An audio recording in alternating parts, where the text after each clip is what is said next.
Eto mga boss, hawak pala ng Viva Promotions ang isang lalaban sa Psycho Lush Bomu.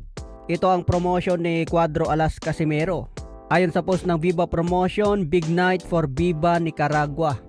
IBF Flyweight Mandatory Challenger na si Felix Alvarado mapapalaban na sa isang world title fight kontra IBF champion na si Masamichi Yabuki ngayong December 27 sa Japan. Nakalagay dyan mga boss, main event. So kung mapapalaban dito si Casimero sa December 27, maliwanag mga boss na undercard si Janrel Casimero dito. Kasi promotion ni Cuadro Alas ito mga boss, Psycho Lush Bomu. Hawak ni Brendan Gibbons itong Viva Promotion mga boss. Kaya konektado pa rin si Gibbons mga boss sa promotion ni Cuadro Alas. Naging main event pa ang bata nila na si Felix Alvarado. So hintayin natin ang official announcement mga boss sa laban ni Cuadro Alas. Binanggit ni Casimero na isang Japanese ang laban niya. Sana mapalaban pa si Cuadro Alas Casimero sa isang world title fight. Kailangan manalo si Casimero sa susunod niyang laban para tuloy-tuloy na mabigyan ng big fight. Sa iba pang balita, ayon kay Oscar De La Hoya, isang boksingero daw ang nakikita niya na posibleng tatalo kay Terence Bud Crawford.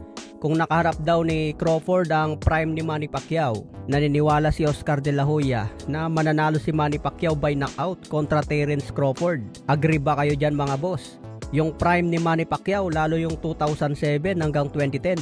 Kung yung prime na yon ang makakalaban ni Terence Crawford, naniniwala si Oscar De La Hoya na gulpe de gulat itong si Crawford. So ano ang masasabi yun dyan mga boss? Bukas abangan natin ang laban ni Conor Benn at Chris Eubank. Sa mga tumaya mga boss, good luck. Nangako si Conor Benn na makakabawi ngayong rematch dahil masyadong dinamdam ni Conor Benn ang una niyang pagkatalo kay Eubank. Sa iba pang balita, Junto Nakatani naka-sparring na si Cardenas.